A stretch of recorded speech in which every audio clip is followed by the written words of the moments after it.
जय जय श्री राधे, जय श्री कृष्णा। प्रिय कथा प्रेमियों, मेरे हृदयांश श्रोता समाज बंधुओं, आज मैं महाभारत की एक ऐसे पर्व की कथा सुनाने जा रहा हूँ जिस कथा को आपने आज तक ना तो सुना होगा और ना ही देखा होगा।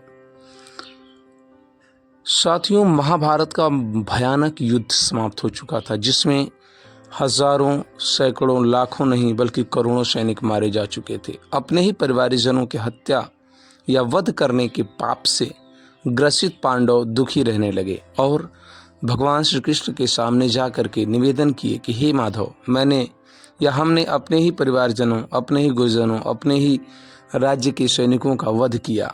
इस पाप से बचने का, इस पाप का पश्चाताप करने का कोई उपाय हो तो बताइए। जिस पर माधव अर्थात भगवान श्री कृष्ण ने युधिष्ठिर से कहा, हे युधिष्ठिर, आपने धर्म युद्ध किया है और धर्म के लिए युद्ध करना कोई पाप नहीं होता। फिर भी यदि आपको ऐसा लगता है कि आपके हाथों कोई पाप हुआ है तो इसके पश्चाताप के लिए आपको एक बहुत बड़ा भोज आयोजित करना पड़ेगा, एक दावत करनी पड़ेगी। इसके पहले एक यज्ञ होगा, जिस यज्ञ से बाद अनेक या हजारों, लाखों लोगों का दावत या भोज कराइए, जिस भोज में आपके महल के दरवाजे पर एक घंटा बांधा जाएगा और यदि वो घंटा 3 बार बज जाता है अपने आप, तो आप मान लीजिएगा कि आपके पाप समाप्त हो गए। भगवान श्री कृष्ण के कहने के अनुसार युधिष्ठिर ने एक बहुत बड़े यज्ञ का आयोजन किया। यज्ञ बड़े ही विधि पूर्वक संपन्न किया गया।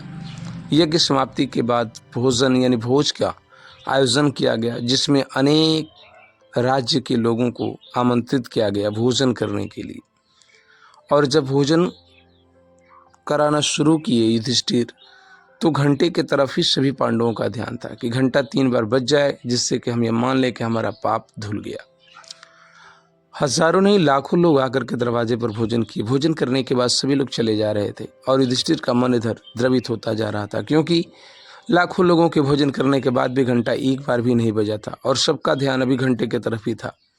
इस पर भगवान श्री कृष्ण के सामने हाथ जोड़ करके खड़े हुए युधिष्ठिर और बोले, हे माधव, आपने तो कहा था कि इस भोजन के कराते ही ये घंटा बजेगा, लेकिन लाखों लोगों ने भोजन कर लिया और घंटा एक बार भी नहीं बजा। क्या वजह है? ये घंटा क्यों नहीं बज रहा? इसका मतलब हमने कठोर पाप किए हैं, तभी तो घंटा नहीं बज रहा। इस पर माधव ने मुस्कुराते हुए कहा, हे युधिष्ठिर, आप इतने द्रवित न हो और इतने कुंठित न हो। ये घंटा बजेगा और इस भोजन का आयोजन जो आपने किया है, इसमें अनेक महर्षि और अनेक संत ऋषि भी आएंगे भोजन करने। उन्हीं संत ऋषियों में से एक व्यक्ति का नाम मैं आपको बताता हूँ, आप शायद उनको लेकर के आएँ और वो भोजन करें तो घंटा शायद बज जाए। युधिष्ठिर ने बड़ी ही उत्सुकता से कहा, हे माधव, वो कौन से व्यक्ति हैं? आप क्यों नहीं बता रहे हैं मुझे? पहले क्यों नहीं बताए? चलिए जल्दी बताइए। युधिष्ठिर की उत्सुकता और पांडवों की उत्सुकता को देखते हुए माधव ने कहा, हे युधिष्ठिर, सुप्पन भक्त हैं एक हमारे, बहुत ही अनन्य भक्त, ऐसे भक्त जिन्होंने आज तक किसी के दरवाजे पर किसी भी भोजन में भोजन नहीं किया और वह इस दिशा में, इस जगह पे रहते हैं। माधव के अर्थात भगवान श्री कृष्ण के बताने के अनुसार जैसे ही युधिष्ठिर ने उनका नाम और पता सुना, उन्होंने तुरंत भेज दिया भीम को कि जाइए और शूर्पण भक्त को जल्दी से लेकर के आइए। युधिष्ठिर के कहने के मुताबिक और भगवान श्री कृष्ण के कथनानुसार या नियमानुसार उस भोजन में आमंत्रित करने के लिए भीम गदा लिए पहुंच गए। किसके पास? सुपन भक्त के पास। ये सुपन भक्त कौन थे? मैं इनका परिचय आपसे कराता हूँ। सुपन भक्त भगवान श्री कृष्ण के महाभारत पर्व के सबसे अनन्य भक्तों में से एक थे। वो जाति के या बिरादरी के कहें तो बसफोर यानी डोम थे और वो अपने कुटिया पर बैठे बैठे भगवान की भजन भक्ति करते थे और सूप या डलिया बांस की पतली फट्टियों से बनाया करते थे और उसी से जो ले जाते थे लोग, तो उनकी जीविका चलती थी। अपनी कुटिया पर बैठे शूर्पण भक्त मस्ती में अपने सूप और डलिया बना रहे थे बांस की फट्टियों को फाड़ फाड़ करके। तभी वहाँ पर भीम पहुँचते हैं, गदाधारी भीम। आप तो जानते हैं गदाधारी भीम के बारे में, कितना अहंकार, कितना बल का घमंड था उनको। जैसे वहाँ पहुँचे, शूर्पण भक्त से बोले, हे साधु, हमारे दरवाजे पर चलो, हमारे महल में भोजन का आयोजन किया गया और आपको भोजन करना है, मेरे बड़े भाई ने आपको आमंत्रित किया है। इस तरीके से गर्व से, घमंड से बोलते हुए भीम ने अपनी गदा लहराई और कंधे पर रखा, जिसकी वजह से इनकी किसी भी बात का कोई फर्क नहीं पड़ रहा था। किनके ऊपर? शूर्पण भक्त के ऊपर। वो अपने काम में लगे रहे, अपनी डलिया बनाते रहे। तभी दूसरी बार बोले, हे साधु, तुमको कह रहा हूँ, सुनाई नहीं दिया? भीम के दूसरी बार बोलने के बाद भी जब शूर्पण भक्त टस से मस नहीं हुए, कोई ध्यान नहीं दिए। इस बात पर भीम को धीरे धीरे क्रोध आने लगा और भीम गुस्से में लाल क्रोध में बोलने लगे, हे साधु, मैं तीसरी बार कह रहा हूँ, तुम सीधे सीधे चलते हो या मैं कुछ और कहूँ। इस पर भगवान श्री कृष्ण सारी चीज़ों को वहीं से अंतर्ध्यान होकर के देख रहे थे और मुस्कुरा रहे थे कि आज भीम के भी बल की परीक्षा हो जाएगी।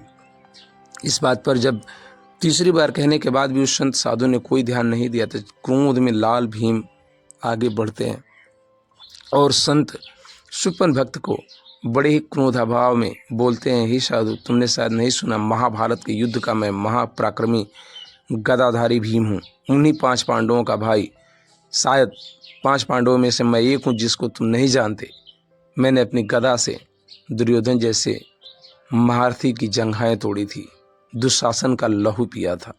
शायद तुम ये चीज़ भूल रहे हो। तुम्हें ढंग से कह रहा हूँ, तुम मेरे दरवाजे पर चलो और भोजन करो, अन्यथा मुझे दूसरे तरीके भी आते हैं। इस पर क्रोध में लाल भीम की आंखों को देख करके मुस्कुराते हुए संत सुपन भक्त ने कहा, हे भीम, आप कितने क्रोधित क्यों होते हो? मैंने तो आपका परिचय भी नहीं पूछा, फिर भी आप इतने ही उतावले हो रहे हो, तो और भी परिचय कुछ हो तो दे दो। और रह गई बात भोजन करने की, तो मैं किसी के दरवाजे पर कभी भोजन करने नहीं गया और ना जाऊंगा। इस बात पर भगवान श्री कृष्ण मुस्कुराने लगे और भीम ने क्रोध में लाल कहा कि हे साधु, तुम ढंग की बातों को शायद नहीं समझते, अब मैं दूसरा तरीका भी अपना सकता हूँ। इस पर सुपन भक्त ने मुस्कुराते हुए कहा, चलो मैं तुम्हारे साथ चलूँगा, लेकिन ये डलिया और ये सूप मेरी कुटिया में रख दो ताकि जिससे कोई इसे उठा न ले जाए।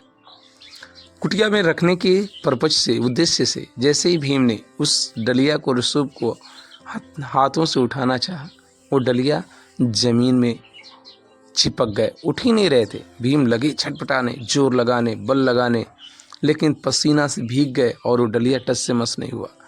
तो फिर संत महात्मा समझ गए और इनके अहंकार को, भीम के अहंकार को तोड़ने के बाद सुपन भक्त ने स्वयं उस डलिया को उठाया और ले जाकर के कुटिया में रख दिया और भीम के साथ धीरे धीरे उस महल की तरफ चले गए।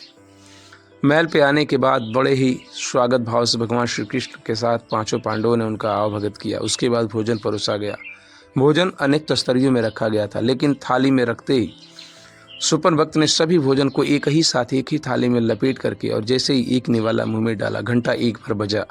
सभी पांडव आश्चर्यचकित रह गए और 2 बार भोजन, 2 बार निवाला डाले तो दूसरी बार भी घंटा बज गया। अभी तीसरी बार खाने ही वाले थे कि द्रौपदी ने हंस दिया कि कैसा साधु है, भोजन करना भी इसे नहीं आता।